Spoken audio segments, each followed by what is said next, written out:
Imagina por un momento que estás frente a tres libros distintos. Los tres aseguran contener la palabra del mismo Dios. En el primero, ese Dios elige a un pueblo y ordena conquistar tierras en su nombre. En el segundo, decide sacrificarse a sí mismo para salvar a la humanidad. En el tercero, exige obediencia total y promete castigo eterno a quien dude. Mismo Dios. Tres versiones. Ahora viene la pregunta incómoda. ¿Estamos frente a una divinidad contradictoria o frente a relatos humanos adaptados al poder de cada época? Hoy vamos a seguir una misma historia que se fragmentó en tres religiones. Y descubrir en qué punto la fe dejó de ser espiritual y se volvió control. Todo comienza con un solo hombre. No con un imperio. No con una religión. Con un nómada en medio del desierto, escuchando una voz que nadie más oyó. Su nombre era Abraham. No escribió libros sagrados. No fundó templos. No buscó seguidores. Solo afirmó algo que cambiaría la historia para siempre. Que el creador del universo le había hablado, y lo había elegido. A partir de ese instante, Dios dejó de ser una idea universal y se convirtió en una voz privada. Una promesa exclusiva. Un pacto. Siglos después, esa misma historia sería contada 3 veces. Con los mismos personajes. Con el mismo Dios. Pero con finales distintos. Para el judaísmo, Abraham es el origen del pueblo elegido. Para el cristianismo, es el ancestro de una promesa que culmina en Jesús. Para el Islam, es el primer verdadero sometido a Dios. La pregunta no es por qué coinciden. La verdadera pregunta es por qué, partiendo del mismo origen, terminaron enfrentadas. En algún punto del camino, la historia dejó de ser fe. Y se volvió identidad. Luego ley. Luego poder. Cada religión tomó al mismo Dios y lo moldeó según sus miedos, sus necesidades y su momento histórico. Uno necesitaba un Dios que eligiera. Otro, un Dios que perdonara. Y otro, un Dios que no pudiera ser cuestionado. Y así, el relato se fracturó. No porque Dios cambiara, sino porque el ser humano lo reinterpretó para gobernar, unir y también excluir. Hoy no vamos a discutir si Dios existe. Vamos a seguir el rastro de cómo una misma historia dio origen a 3 religiones. Y a siglos de conflictos que aún no han terminado. Porque cuando una verdad se declara absoluta, toda diferencia se convierte en amenaza. Y todo comienza con una idea peligrosa. La creencia de que Dios pertenece a unos, y no a otros. Pero hay un detalle que casi nunca se menciona. El primer Dios de esta historia no era universal. No hablaba a toda la humanidad. No ofrecía salvación para todos. Era un Dios que tomaba partido. Que elegía. Y que ordenaba eliminar a quienes quedaban fuera del pacto. Y lo más inquietante no es eso. Lo inquietante es que ese mismo Dios, con el mismo carácter, aparece, siglos después, en las otras 2 religiones. Así que antes de hablar de amor, perdón o sumisión, tenemos que volver al origen. Porque ahí, en ese Dios primitivo y territorial, está la semilla de todos los conflictos que vendrían después. Antes de ser el Dios del amor. Antes del sacrificio. Antes de la sumisión total. Dios fue territorial. No hablaba a la humanidad. Hablaba a un grupo específico. Y ese detalle lo cambia todo. El Dios del judaísmo no aparece como una idea abstracta ni como un principio universal. Aparece en un contexto histórico concreto, en una región concreta y con intereses muy claros. Yahvé no se presenta como el Dios de todos. Se presenta como el Dios de Israel. No invita. No convence. Elige. Yo seré tu Dios, y tú serás mi pueblo. Esa frase, aparentemente inofensiva, es una bomba conceptual. Porque donde hay un elegido, hay automáticamente un no elegido. Desde el inicio, la relación no es espiritual. Es contractual. Obediencia a cambio de protección. Lealtad a cambio de territorio. Desobediencia a cambio de castigo. Yahvé no observa desde el cielo. Marcha con el ejército. Da instrucciones tácticas. Aprueba exterminios. En los textos más antiguos, Dios no solo permite la violencia, la ordena. Ciudades enteras son destruidas. Pueblos completos son eliminados. Mujeres y niños incluidos. No como error humano. No como exceso. Sino como mandato sagrado. Y aquí aparece una idea clave que se repetirá durante siglos. Si Dios lo ordena, deja de ser crimen y se convierte en deber. El judaísmo no se construye solo con fe. Se construye con ley. Centenares de normas regulan. ¿Qué comer? ¿Cómo vestir? ¿Con quién relacionarse? ¿Cuándo trabajar? ¿Cuándo descansar? ¿Cuándo sentirse culpable? No es solo religión.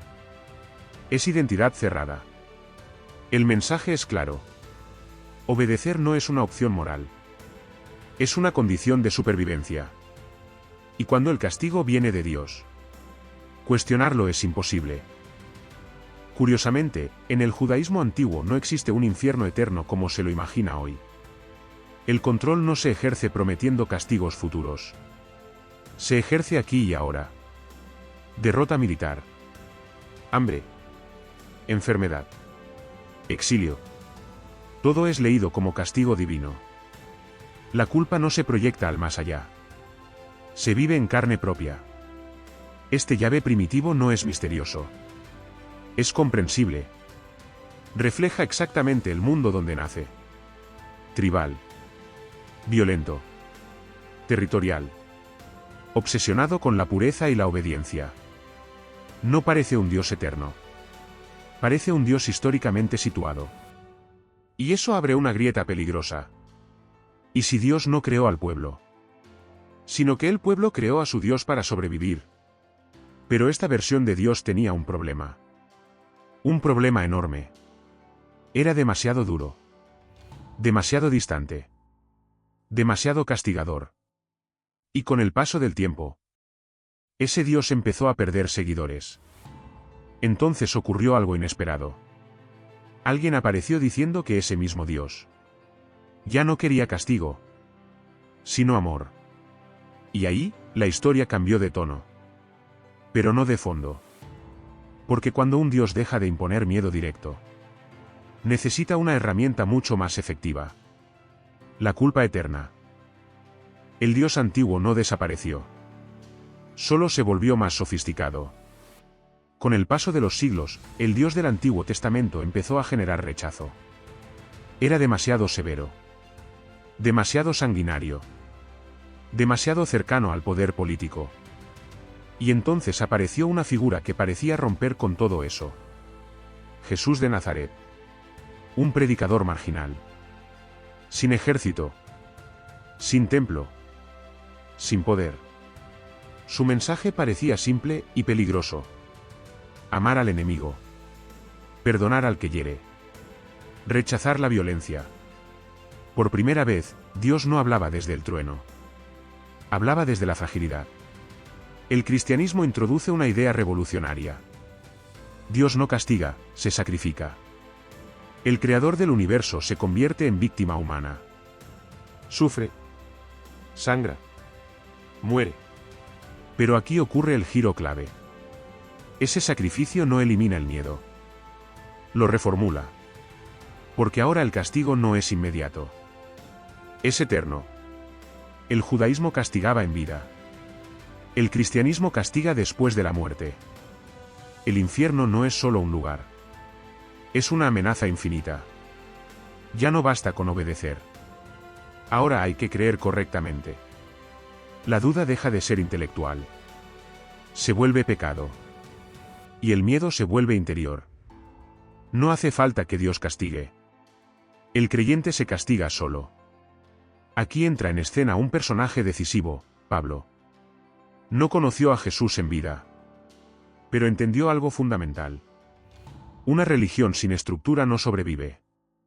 Pablo transforma un mensaje ético en una doctrina universal. Define dogmas. Crea jerarquías. Convierte la fe en sistema. El cristianismo deja de ser un camino. Y se convierte en institución. El cristianismo introduce una fórmula psicológica perfecta. Naces culpable. Solo la fe te salva. La institución administra esa salvación. No necesitas látigos. No necesitas ejércitos. La culpa hace el trabajo. Y cuando el miedo ya no viene de fuera, es imposible escapar. Pero incluso este sistema tenía una debilidad. Demasiadas interpretaciones. Demasiadas discusiones. Demasiadas herejías. El Dios del amor empezó a dividirse en versiones. Y entonces apareció una tercera revelación. Una que prometía cerrar el debate para siempre. Un solo Dios. Un solo libro. Una sola interpretación. Después del amor, vino la clausura.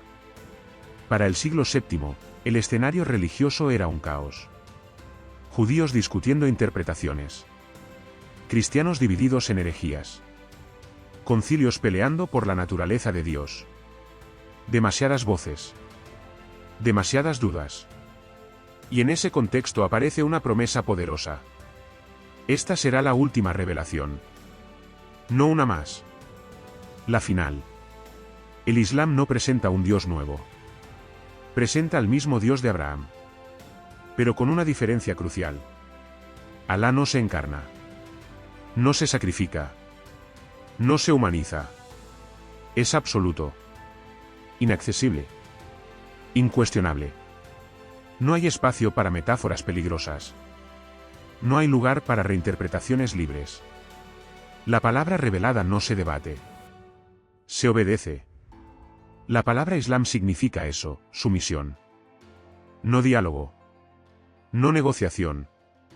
No duda. Creer no es reflexionar. Creer es acatar. Y aquí el sistema se vuelve completo. Porque mientras el judaísmo regulaba la vida del pueblo, y el cristianismo dominaba la conciencia, el Islam hace algo más. Fusiona religión y ley. En el Islam clásico no hay separación clara entre lo espiritual, lo jurídico, lo político. La ley religiosa es ley civil. El pecado es delito. La desobediencia no es solo moral. Es castigable. Dios no solo juzga el alma. Gobierna la sociedad. El paraíso islámico es concreto. El infierno también. No hay ambigüedad simbólica. No hay zonas grises. La promesa es clara. Obedece y serás recompensado. Duda y serás castigado. La fe ya no necesita convencer. Funciona como certeza absoluta. Y cuando alguien cree poseer la verdad final, todo lo demás se vuelve error. Aquí la trilogía se completa. Un Dios que elige, judaísmo. Un Dios que redime, cristianismo. Un Dios que exige, Islam. 3 etapas. Un mismo origen. Una misma estructura de poder. Y una consecuencia inevitable. Porque ahora que conocemos a los tres, la pregunta ya no es teológica. Es humana. ¿Por qué el mismo Dios parece adaptarse también a las necesidades políticas, sociales y psicológicas de cada época en la que aparece? Cuando se colocan una al lado de la otra, las tres historias ya no se sostienen por fe. Se sostienen por comparación. Si el Dios es uno solo, eterno e inmutable, entonces algo no encaja. Porque en el judaísmo, Dios elige a un pueblo, protege a unos y ordena eliminar a otros. En el cristianismo, Dios se sacrifica, predica amor al enemigo, pero introduce un castigo infinito después de la muerte. En el Islam, Dios exige sumisión total. No admite intermediarios, ni interpretaciones, ni objeciones. No son matices. Son caracteres opuestos. Uno actúa como jefe tribal. Otro como juez moral. Otro como legislador absoluto. La pregunta ya no es espiritual. Es lógica. Cada versión de Dios encaja perfectamente con su contexto histórico. En sociedades tribales, un Dios territorial y guerrero. En imperios decadentes, un Dios de culpa, redención y obediencia interna. En estados en formación un Dios ley, claro, firme y definitivo. Demasiada coincidencia. Demasiada utilidad. Y aquí aparece la sospecha que incomoda. ¿Y si Dios no cambia? Pero si cambia la forma en que se lo cuenta. Para mantener el control. A pesar de sus diferencias, las tres religiones comparten algo esencial. Todas usan el miedo. Miedo a perder la protección divina. Miedo al castigo eterno. Miedo a la condena, al infierno, al rechazo de Dios. Cambian los métodos. Cambia el escenario. Pero el mensaje es el mismo. Obedecer es sobrevivir. Cuando una religión se declara la única verdadera, automáticamente convierte a todas las demás en error. Y cuando el error no es solo intelectual, sino moral, la violencia se vuelve justificable. No por odio. No por maldad. Sino por convicción. Las guerras santas, las persecuciones, las herejías, no nacen del ateísmo. Nacen de la certeza. Tal vez la pregunta final no sea si Dios existe. Tal vez la pregunta sea esta. ¿Qué dice de nosotros? ¿Que hayamos necesitado crear dioses que se parezcan tanto a nuestras formas de gobernar, castigar y controlar? Un Dios que ordena. Un Dios que juzga. Un Dios que exige. Demasiado humano. Demasiado funcional. Si el Dios es perfecto, ¿por qué necesita correcciones? Si es eterno, ¿por qué cambia con la historia? ¿Y si es el mismo? ¿Por qué sus seguidores nunca se ponen de acuerdo? Tal vez el problema no esté en el cielo. Tal vez siempre estuvo aquí abajo. Si este análisis te hizo pensar, incomodarte o dudar, entonces este canal es para ti. Suscríbete al Club del Escepticismo. Aquí no destruimos creencias por odio. Las examinamos por honestidad.